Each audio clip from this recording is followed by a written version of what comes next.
Coming up next in this episode. Too, you can start a company and have employees, or you can do consulting, right? And you can do very well at consulting, or you can start your own company like I did, right? And you start getting W-2 employees and things like that. So my biggest advice would be do your homework, understand what it's like to start your own company, issues that you're going to run against, understand the rules of starting your own company. And I would say if you feel like you need a couple of years with the private sector, like a large, you should go do that.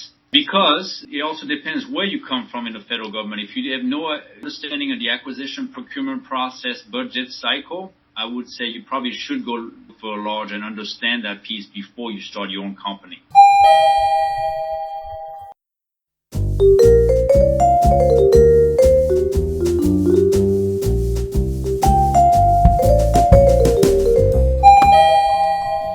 Hello everyone, welcome to another episode of the Best8a Podcast. This time we continue our chat with Nicolas Schellman, who, for those that missed the last episode, is the founder of Central Strategies and a former Coast Guard program manager and military liaison. Many thanks to him for joining us once again to discuss how to build relationships with contracting and program offices and his personal recommendations, as well as his journey into industry and if should federal employees choose to start a company or join a large. Let's see what Nick has to say.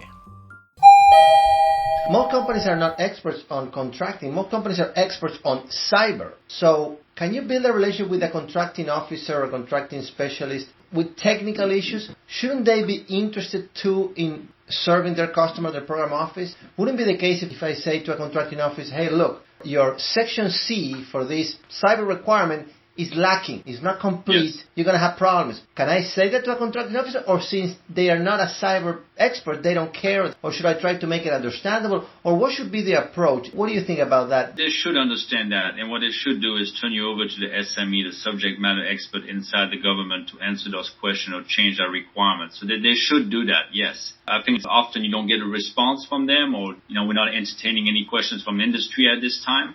So save those questions when they do open the opportunity for questions. What is your advice on how to get a meeting with a contracting office? How can a company do that? That is a very good question. If you have emailed them and called them and they're not responsive, then I don't think you can get that meeting with them. Besides, if you've known them before you started your own company or something through a friend or something like that. That's why, in BD, which is my world, we always team with a company that has a presence at the agency. Now, the one thing I would say is on the inside, right? When I was a PM, for example, I made sure I had a relationship with a contracting officer, right? Because I think that relationship to get what I needed was key. And I've seen over and over that some people don't take the time to do that. So my advice to the people inside the government, the PMs or whatnot, is to build that relationship with contractors. So in order to be able to pick up the phone and call them and say, this is what I'm looking for. And by the way, my door is open if anybody wants to talk about it. That is so interesting. I was thinking that PMs and contractors they have a good relationship for the most part. I mean, that's one thing contractors do not understand is there's a lot of red tape to jump through in order to have that relationship with contracting officer and the contracting specialist and etc. What do you mean? I don't understand what you're saying. I think sometimes the contracting officers feel like PM shop may not ask for something that is possible in terms of acquisitions or whatnot, and they don't really understand the rules, whereas the contracting shop does understand the rules. So I think sometimes they push back when they get certain questions like that, right? So that relationship too. I mean, it's a little harder now that there's a lot of remote work, but back in the day, I used to just walk down to the acquisition, offices and talk with a contracting officer, spend some time with them and try to understand what their issues are and how I can help them. So building that relationship is key for the government officials on the inside. On the outside, like you said, when there's a company that's already in the building or whatnot, they can do the same. Start talking to the contracting officers and the contracting specialists, go see them, talk to them, try to understand what they jump through, right? Again, it's a lot harder now that the world is more remote. Okay, let's talk now about the relationship with the program office. What have worked for me is that you reach out to the program office with some people call issues or hot buttons or risks or negative problems to solve, risks to mitigate, goals to achieve. issues. What is your advice in order to get the attention of a program office, program manager? I think that's a little bit easier than getting the contracting officer's attention because they usually have an issue that they need to solve and they're on the timeline to do it. So if you truly bring a solution, I think a lot of times some contractors come out with no real solution, just kind of a general innovation, right? They don't really have the innovation. But if you come with a true answer, a PM tends to be more available to talk about that. Again, sometimes they push back and say, wait for industry day or something like that. But if you have something that truly spikes the interest, then obviously go research the customer, look at the policies and procedures, look where the budget is going, which offices, right? And those guys will be more likely to talk to you. Of course. So tell me about how did you come up with the idea of starting a company? Whatever you can share about that. And what are your plans? Are your plans to support USCG? Are your plans to support DHS? Are your plans to support DOD? That's funny. You said that you plan on supporting USCG. I am currently supporting USCG, but a friend of mine told me the other day, he says, when I get out military, the Coast Guard, I will stay away from the Coast Guard. And I said the exact same thing, but now I'm back at Coast Guard. So you do follow where the opportunities are. You follow what you know and who you know. And my company is really early on, right? So really my connections and my understanding of the customers is what's getting me paid right now. So DHS, Coast Guard, couple other places where I have some relations and understand the customer needs, right? So my goal, being so early on right now, and I didn't really think about starting a company, GovCon company. Started thinking about a year before I retired from the military, and it kind of took a life on its own. A lot of connections, a lot of people that I've known say, hey, you can do pretty well doing that. And so far, so good. It's a lot more work than I thought it would be, and I'm glad I didn't know it would be this hard when I first started. Yeah, you would have done it maybe? Yeah, exactly. I wear all the hats, right? I do everything, right? From HR to accounting to BD, solutioning, etc. But I'm having a lot of fun, and I like the challenge that it's given me so far. So I want to keep growing. I'm teams to go after work. I'm learning a lot about the process on this side of the fence, right? My understanding of proposal. I used to review proposal on the inside, so that helps a lot. But, I don't have that much experience of writing, so I'm working on that. So I'm excited for the future. And I look forward to it. So what is main capability? The three main capabilities, and what companies should think about central strategies when thinking about what type of requirement? The one that you kill it. Cyber, IT management, and data. So I would say cyber is definitely the number one. IT management will be number two. And data, I'm just getting started on that because I have some good friends on the government side that are data chiefs, etc., cloud chiefs. And I think there's some opportunities there, obviously AI, etc. I think there's a lot of opportunities within the data world.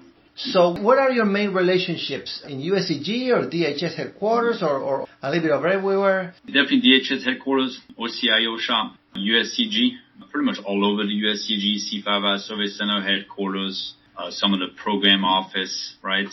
I have some relationship with EPA also, DOT, and NGA. Those are the main ones for now, but I'm open to branch out, obviously. Any advice for people transitioning from federal to private sector? You think it's better to start your own company than to go work with a large? I confess to you that if I were a Fed, I would start my own company. I mean, right away, like you did. Because, look, you show up to the world and you say, guys, I have a lot of relationship here, and there.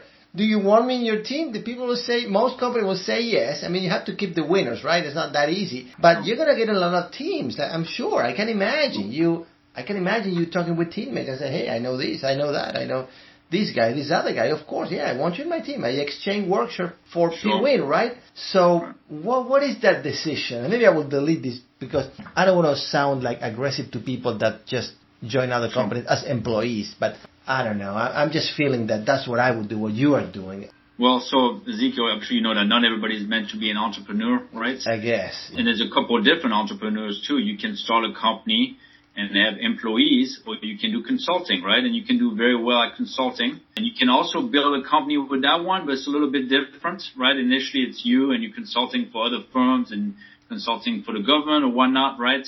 Or you can start your own company like I did, right? And you start getting W-2 employees and things like that. So my biggest advice would be do your homework. Understand what it's like to start your own company. It's not always, roses and it's happy and things like that. There's a lot of issues that you're going to run against. Understand the rules of starting your own company, right? And I would say if you feel like you need a couple of years with the private sector, like a large, you should go do that. Okay? That's a good idea, yes. Yeah. Because it also depends where you come from in the federal government. If you have no understanding of the acquisition, procurement process, budget cycle, I would say you probably should go for a large and understand that piece before you start your own company, right? Because it's not all the feds understand that. They're different type jobs. But if you do come from that world, I would say, yeah, you're well equipped to start your own company. Well, I confess to you that for me it's hard to figure out the budget thing. But I don't care because I see the RFP, the RFI, the sources sought. I know that the contract expires in, let's say, September 2024. Why do I need to take a look at the budget? Yeah, because sometimes the budget is redirected to other needs within an organization. So they have to put resource proposals a couple of years ahead before they actually get the money in that office, right? So there may be a program that's out there right now. And, as you know, once a program, always a program, but the funding level may go left or right, right? Okay. And especially when you play the sub game, right, when you're not playing the prime game quite yet, they may cut some of those programs and you may lose some of those seats. I think the budget cycle is probably not the most important piece, right? But it is good to know because you know where the money will go or not. That's it for this episode. Many thanks to Nicolas for joining us, as well to all the listeners for tuning in to another episode of the Best8a Podcast.